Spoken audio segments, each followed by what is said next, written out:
श्री सच्चिदानंद सतगुरु साईनाथ महाराज की जय। श्री साई सच्चरित्र अध्याय 38।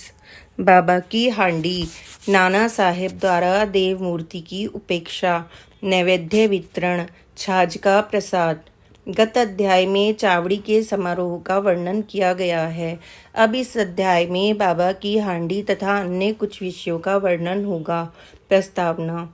हे सद्गुरु साईं, तुम धन्य हो, हम तुम्हें नमन करते हैं। तुमने विश्व को सुख पहुँचाया और भक्तों का कल्याण किया। तुम उदार हृदय हो।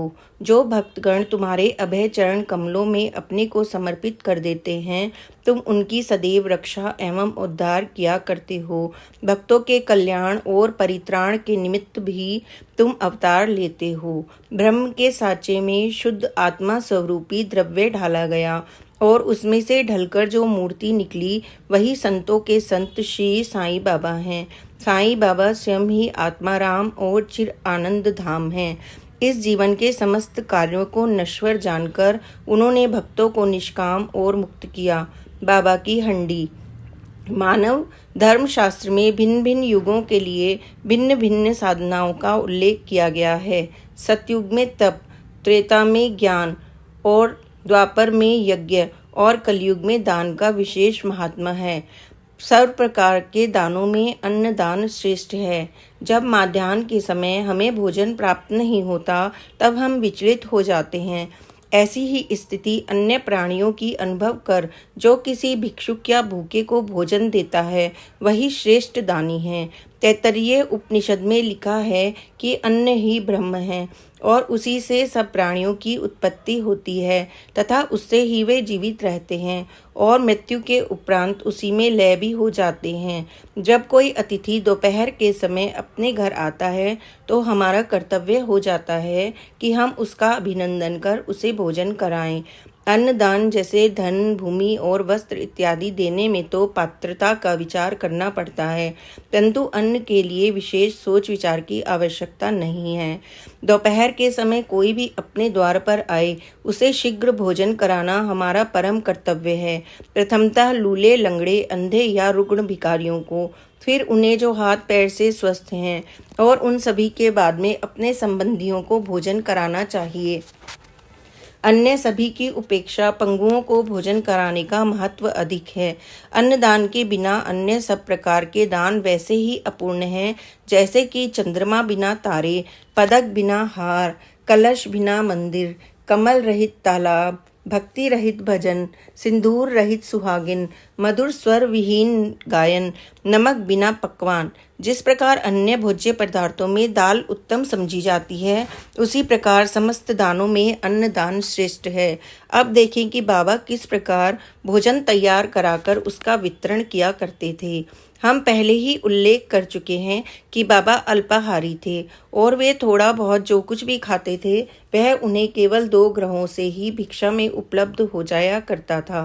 परंतु जब उनके मन में सभी भक्तों को भोजन कराने की इच्छा होती थी, तो प्रारंभ से लेकर अंत तक संपूर्ण व्यवस्था वे कर दिया करते थे। वे किसी पर निर्भर नहीं रहते थे और ना ही किसी को इस संबंध में कष्ट ही दिया करते थे। प्रथमतः वे बाजार जाकर सब वस्तुएं, अनाज, आटा, नमक, मिर्ची, जीरा, खोपरा और अन्य मसाले आदि वस्तुएं नगद दाम देकर खरीद लाया करते थे। यहाँ तक कि पीसने का कार्य भी वे स्वयं ही किया करते थे। मस्जिद के आंगन में एक भट्टी बनाकर उसमें अग्नि प्रज्वलित कर कर हांडी में ठीक नाम से पानी भर देते थे। हांडी 2 प्रकार की थी, एक छोटी और दूसरी बड़ी। एक में 100 और दूसरी में 500 व्यक्तियों का भोजन तैयार हो सकता था। कभी वे मीठे चावल बनाते और कभी मांस मिश्रित चावल बनाते थे। कभी कभी दाल और मुटकुले भी बना लेते थे। पत्थर की सिल पर महीन मसाला पीसकर वे हंडी में डाल देते थे। भोजन रुचिकर बने, इसका वे भरसक प्रयत्न किया करते थे। ज्वार के आटे को पानी में उबालकर उसमें छाछ मिलाकर अम्बिल बनाते थे और भोजन के साथ सब भक्तों को समान मात्रा में बांट देते थे। भोजन ठीक बन रहा है या नहीं, यह जानने के लिए वे अपनी कफनी की बाहें ऊपर चढ़ाकर निर्भय हो उबलती हुई हंडी में हाथ डाल देते और उसे चारों ओर घुमाया करते थे। ऐसा करने पर भी उनके हाथ पर ना कोई जलन का चिन्ह और ना ही चेहरे पर कोई व्यथा की रेखा प्रतीत हुआ करती थी। जब पूर्ण भोजन तैयार हो जाता तब वे मस्जिद से बर्तन मंगवाकर मौलवी से फतिहा पढ़ने को कहते थे। फिर वे म्हालसापति तथा तात्या पाटिल के प्रसाद का भाग पृथक रखकर शेष भोजन गरीब और अनाथ लोगों को खिलाकर उन्हें तृप्त करते थे। सचमुच वे लोग धन्य हैं। कितने भाग्यशाली थे वे, जिन्हें बाबा के हाथ का बना और परोसा हुआ भोजन खाने को प्राप्त हुआ। यहाँ कोई यह शंका कर सकता है कि क्या वे शाकाहारी और मांसाहारी भोज्य पदार्थों का प्रसाद सभी को बांटा करते थे? इसका उत्तर बिल्कुल सीधा और सरल है। जो लोग मांसाहारी थे उन्हें हंडी में से दिया जाता था तथा शाकाहारियों को उसका स्पर्श तक न होने देते थे। ना कभी उन्होंने किसी को मांसाहार का प्रोत्साहन ही दिया और ना ही उनकी आंतरिक इच्छा ही ऐसी थी कि किसी को इसके सेवन की आदत लग जाए। यह एक अति पुरातन अनुभूत नियम है। जब गुरुदेव प्रसाद वितरण कर रहे हों तभी यदि शिष्य उसके ग्रहण करने में शंकित हो जाए तो उसका अध्यपतन हो जाता है। यह अनुभव करने के लिए कि शिष्य गण इस नियम का किस अंश तक पालन करते हैं, वे कभी कभी परीक्षा भी ले लिया करते थे। उदाहरणार्थ, एक एकादशी के दिन उन्होंने दादा केलकर को कुछ रुपए देकर कुछ मांस खरीद लाने को कहा। दादा केलकर पूरे कर्मकांडी थे और प्राय सभी नियमों का जीवन में पालन किया करते थे। उनकी यह दृढ़ भावना थी कि द्रव्य, अन्न और वस्त्र इत्यादि गुरु को भेंट करना पर्याप्त नहीं, केवल उनकी आज्ञा से ही शीघ्र कार्यान्वित करने से वे प्रसन्न हो जाते हैं। यही उनकी दक्षिणा है। दादा शीघ्र कपड़े पहनकर एक थैला लेकर बाजार जाने के लिए उद्धत हो गए। तब बाबा ने उन्हें लौटा लिया और कहा कि तुम न जाओ, अन्य किसी को भेज दो। दादा ने अपने नौकर पांडु को इस कार्य के लिए निमित्त भेजा। उसको जाते हुए देखकर बाबा ने उसे भी वापस बुलाने को कहकर यह कार्यक्रम स्थगित कर दिया। ऐसे ही एक अन्य अवसर पर उन्होंने दादा से कहा कि देखो तो नमकीन पुलाव कैसा पका है। दादा ने यूं ही मुंह देखी कह दिया कि अच्छा है। तब वे कहने लगे कि तुमने ना तो अपनी आंखों से ही देखा और ना जीवा से ही स्वाद लिया, फिर तुमने यह कैसे कह दिया कि उत्तम बना है? थोड़ा ढक्कन हटाकर तो देखो। बाबा ने दादा की बाह पकड़ी और बलपूर्वक बर्तन में डालकर बोले, थोड़ा सा इसमें से निकालो और अपना कट्टरपन छोड़कर चख कर देखो। जब माँ का सच्चा प्रेम बच्चे पर उमड़ता है तब माँ उसे चिकोटी भरती है, परंतु उसका रोना चिल्लाना देखकर वह उसे अपने हृदय से लगाती है। इसी प्रकार बाबा ने सात्विक मात्र प्रेम के वश हो दादा का इस प्रकार हाथ पकड़ा। यथार्थ में कोई भी संत या गुरु कभी भी अपने कर्मकांडी शिष्य को वर्जित भोज्य के लिए आग्रह करके अपनी अपकीर्ति कराना पसंद न करेगा। इस प्रकार यह हंडी का कार्यक्रम 1910 तक चला, फिर स्थगित हो गया। जैसा पूर्व में उल्लेख किया जा चुका है, दासगणों ने अपने कीर्तन द्वारा समस्त बंबई प्रांत में बाबा की अधिक कीर्ति फैलाई। फलतः इस प्रांत के लोगों के झुंड शिरडी को आने लगे और थोड़े ही दिनों में शिरडी पवित्र तीर्थ क्षेत्र बन गया। भक्तगण बाबा को नैवेद्य अर्पित करने के लिए नाना प्रकार के स्वादिष्ट भोज्य पदार्थ लाते थे, जो इतनी अधिक मात्रा में एकत्र हो जाते थे कि फकीरों और भिखारियों को संतोषपूर्वक भोजन कराने पर भी बच जाता था। नैवेद्य वितरण करने की विधि का वर्णन करने से पूर्व हम नाना साहेब चंदोरकर की उस कथा का वर्णन करेंगे जो स्थानीय देवी देवताओं और मूर्तियों के प्रति बाबा की सम्मान भावना की द्योतक है। नाना साहेब द्वारा देव मूर्ति की उपेक्षा। कुछ व्यक्ति अपनी कल्पना के अनुसार बाबा को ब्राह्मण तथा कुछ उन्हें यवन समझा करते थे, परंतु वास्तव में उनकी कोई जाति न थी। उनकी और ईश्वर की केवल एक ही जाति थी। कोई भी निश्चय पूर्वक यह नहीं जानता था कि वे किस कुल में जन्मे और उनके माता पिता कौन थे। फिर उन्हें हिंदू या यवन कैसे घोषित किया जा सकता था? यदि वे यवन होते तो मस्जिद में सदैव धूनी और तुलसी वृंदावन ही क्यों लगाते और शंख, घंटे तथा अन्य संगीत वाद्य क्यों बजने देते? हिंदुओं की विविध प्रकार की पूजाओं को वे क्यों स्वीकार करते?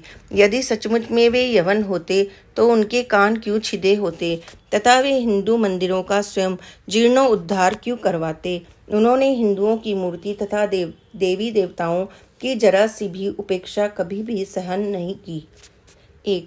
जाति न पूछो साधु की, पूछ लीजिए ज्ञान, मोल करो तलवार का, पड़ी रहन दो म्यान। जाति पाति पूछे नहीं कोई, हरि को भजे सो हरि का होई। तुलसीदास जी। एक बार नाना साहब चंदोरकर अपने सांडू श्री विनिवली के साथ शिरडी आए। जब वे मंदिर में पहुंचे, बाबा वार्तालाप करते हुए अनायास ही क्रोधित होकर कहने लगे कि तुम दीर्घ काल से मेरे सानिध्य में हो, फिर भी ऐसा आचरण क्यों करते हो। नाना साहब प्रथमतः इन शब्दों का कुछ भी अर्थ न समझ सके, अतः उन्होंने अपना अपराध समझाने की प्रार्थना की।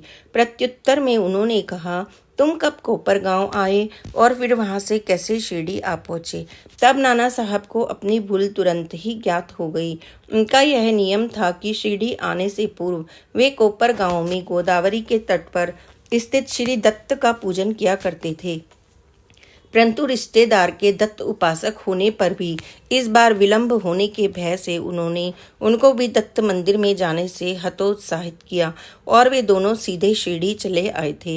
अपना दोष स्वीकार कर उन्होंने कहा कि गोदावरी में स्नान करते समय पैर में एक बड़ा कांटा चुभ जाने के कारण अधिक कष्ट हो गया था। बाबा ने कहा कि यह तो बहुत छोटा सा दंड था और उन्हें भविष्य में ऐसे आचरण के लिए सदैव सावधान रहने की चेतावनी दी।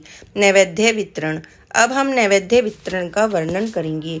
आरती समाप्त होने पर बाबा से आशीर्वाद तथा उदी प्राप्त कर जब भक्तगण अपने अपने घर चले जाते, तब बाबा पर्दे के भीतर प्रवेश कर निंबर के सहारे पीठ टेक कर भोजन के लिए आसन ग्रहण करते थे।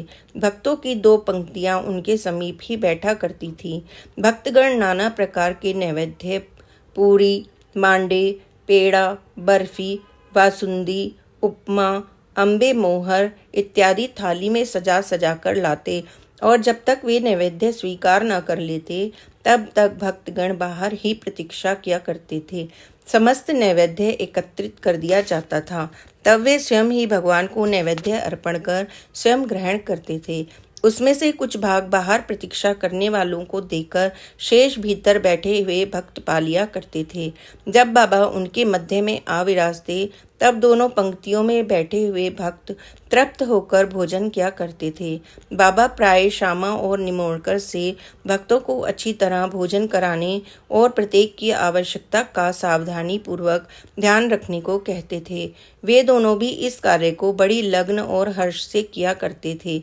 इस प्रकार प्राप्त प्रत्येक ग्रास भक्तों को पोषक और संतोषदायक होता था। कितना मधुर, पवित्र, प्रेम रसपूर्ण भोजन था वह, सदा मांगलिक और पवित्र। छाछ का प्रसाद। इस सत्संग में बैठकर एक दिन जब हेमांड पंत पूर्णतः भोजन कर चुके, तब बाबा ने उन्हें एक प्याला छाछ पीने को दिया। उसके श्वेत रंग से वे प्रसन्न तो हुए, परंतु उदर में जरा सी भी गुंजाइश न होने के कारण उन्होंने केवल एक ही घूंट पिया। उनका यह उपेक्षात्मक व्यवहार देखकर बाबा ने कहा कि सब पी जाओ, ऐसा सुअवसर अब कभी ना पाओगे। तब उन्होंने पूरी छाछ पी ली, किंतु उन्हें बाबा के सांकेतिक वचनों का मर्म शीघ्र ही विदित हो गया, क्योंकि इस घटना के थोड़े दिनों के पश्चात ही बाबा समाधिस्थ हो गए। पाठकों, अब हमें अवश्य ही हेमांड पंत के प्रति कृतज्ञ होना चाहिए, क्योंकि उन्होंने तो छाछ का प्याला पिया, परंतु वे हमारे लिए यथेष्ट मात्रा में श्री साईं लीला रूपी अमृत दे गए। आओ हम उस अमृत के प्याले पर प्याला पीकर संतुष्ट और सुखी हो जाएं। श्री सद्गुरु साईं नाथा अर्पणम अस्तु। शुभम भवतु। श्री सच्चिदानंद सद्गुरु साईनाथ महाराज की जय। शिरडी के ऑनलाइन दर्शन के लिए please comment in box. Please like and subscribe this channel. Om Sai Ram, जय साई राम, ओम साई राम।